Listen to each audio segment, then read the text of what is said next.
Bien le bonjour tout le monde. Alors, aujourd'hui, je vais commencer par une citation de Guillaume, un de ses commentaires, où il dit « Vous croyez tous à la Bastille, mais quand vous allez sur la place de la Bastille, il reste rien de la Bastille. Même pas une serrure. Il reste rien. Mais tout le monde croit à la Bastille. Pourquoi croit-on à la Bastille? Vu qu'il n'y a plus rien. On pourrait dire que c'est un conte d'enfant. Mais non, il y a comme Himmler des dossiers, des plans, des témoins. Mais ceux-là, on ne dit pas que c'est des menteurs, on ne dit pas que leurs dossiers sont des faux. On croit plein pot à la Bastille. Ça aurait pu être une amusette pour les gosses. Tiens, pour ton Noël, je te fais une petite Bastille. Avec 4 tours, une petite porte, un petit pont-levis. Ça aurait été une bonne idée. Puis celui-là qui aurait fait un compte pour les enfants sur la Bastille, eh ben, il aurait gagné peut-être du fric. Parce que maintenant, on veut parler d'Himmler, parce que c'est le même raisonnement, dont on a retrouvé 90% de ces dossiers. Alors là, je vais vous lire.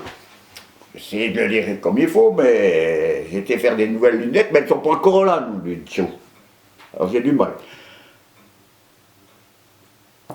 C'est son discours, son fameux discours de Posen, où il a été enregistré à son insu, parce que les Allemands étant associés avec les Finlandais se méfiaient quand même des Allemands, ils les aimaient, même qu'ils étaient associés, ils les aimaient quand même pas trop. Et les Finlandais ont même enregistré Adolf Hitler quand il discutait par exemple avec Mannerheim. J'ai entendu l'enregistrement, puis là, Himmler, comme un gland, il s'est fait enregistrer.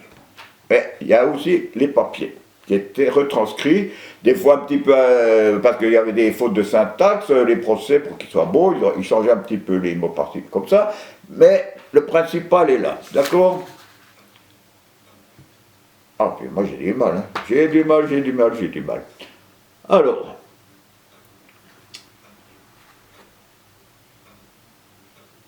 Himmler revient sur les sujets abordés le 4 octobre dans un autre discours, 2 jours plus tard, le 6 octobre 1943. Toujours à Posen, cette fois devant un parterre de Reichsflutter et de Guy Lothair, le gratin de la hiérarchie nazie. De nouveau, Himmler aborde l'extermination des Juifs en termes parfaitement clairs. Maintenant, c'est lui. À ce sujet, dans ce cercle extrêmement réduit, je me permettrai d'aborder une question qui vous semble peut-être aller de soi, camarades, mais qui a été la question la plus difficile à résoudre de toute ma vie. La question juive. Qu'il n'y ait plus de juifs dans votre province est pour vous une chose insatisfaisante et évidente, mais tous les Allemands, sauf quelques rares exceptions, ont bien compris que nous n'aurions pas supporté, que nous ne supporterions pas les bombardements ni les difficultés de 4, peut-être 5, 6, 7 ans de guerre, si cette peste qui décompose tout ce qui se trouve encore dans le corps de notre peuple. La phrase « les Juifs doivent être exterminés » comporte peu de mots. Elle est vite dite, messieurs, mais ce qu'elle nécessite de la part de celui qui la met en pratique, c'est ce qu'il y a de plus dur et de plus difficile à faire au monde. Je vous demande avec insistance d'écouter simplement ce que je dis ici en petit comité et de ne jamais en parler. La question suivante nous a été posée. Que fait-on des femmes et des enfants? Je me suis décidé, et là aussi, j'ai trouvé une solution évidente. Je ne me sentais pas en effet le droit d'exterminer les hommes, c'est-à-dire donc de les tuer ou de les faire tuer. Et de laisser grandir les enfants qui se vengeraient sur nos enfants et nos descendants. Il a fallu prendre la grave décision de faire disparaître ce peuple de la terre entière. Pour le moment, il n'était qu'en Europe. Pour l'organisation qui dut accomplir cette tâche, ce fut la chose la plus dure que nous ayons eue jusqu'à présent. Cela a été accompli. Nous avons réglé la question juive dans les pays que nous occupons jusqu'ici, et cela devrait se terminer pour la fin de l'année.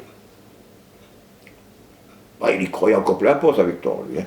J'en ai fini avec la question juive. Vous êtes maintenant au courant et vous garderez tout cela pour vous bien plus tard. On pourra peut-être se poser la question de savoir s'il faut en dire plus au peuple allemand. Je crois qu'il y a mieux valu que nous nous taisions et que nous prenions cela sur nos épaules pour notre peuple, que nous prenions la responsabilité de cet acte et que nous emportions notre secret avec nous dans la tombe. Alors, ça a été, parmi les dossiers, les 90% de dossiers qu'on a retrouvés, et en plus de ça a été enregistré par les Finlandais.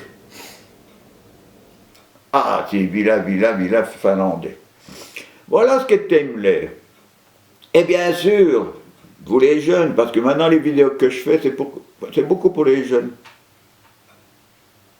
Pour les nouveaux qui retrouvent quand même des vidéos à la Vincent Renoir. Voilà ce qu'était Himmler, chef de la Gestapo, chef du SD, et qui avait tous les pouvoirs après Adolf Hitler. Passait même avant Göring. Il y en a qui disent que Göring numéro 2. Non, non, Göring, à part se droguer à la morphine, c'est Himmler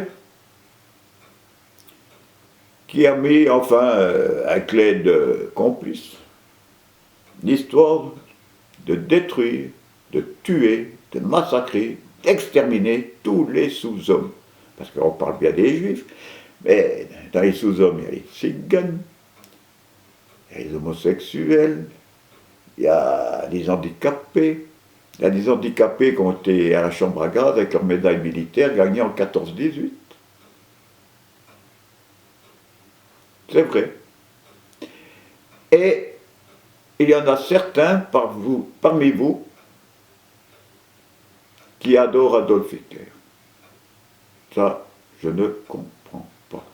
Parce qu'il suffit de... Enfin, je me répète souvent. Mais il suffit de s'instruire. C'est tout. Parce que pour un Renoir qui se dit historien, il y en a qui l'appellent historien, mais il n'a jamais fait d'histoire. Il était prof, il a fait un peu de chimie. Alors, j'aimerais savoir ce qu'il était comme chimiste, parce que moi j'étais chimiste aussi en galvanoplastie. Alors quand il vous parle du Zyklon, moi je rigole. Hein. Parce que moi j'ai failli empoisonner une fois tout un atelier avec du Zyklon. Pas difficile à faire. J'avais tout ce qu'il fallait, cyanure, acide sulfurique, et puis il y a eu un mélange dans les écoulements. Ce qui veut dire que j'ai juste eu le temps d'ouvrir la fenêtre et puis de gueuler aux 5 ouvriers qui étaient au fond de l'atelier, sauvez-vous sinon vous crevez. Et ils sont sortis, la porte était, puis moi j'étais à la fenêtre penché.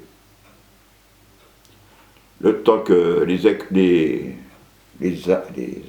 aluas qu'on dit, ceux qui coulent dans le canal pour aller à la station d'épuration, j'ai été un quart d'heure, 20 minutes à la fenêtre, avec la gueule en bas comme ça.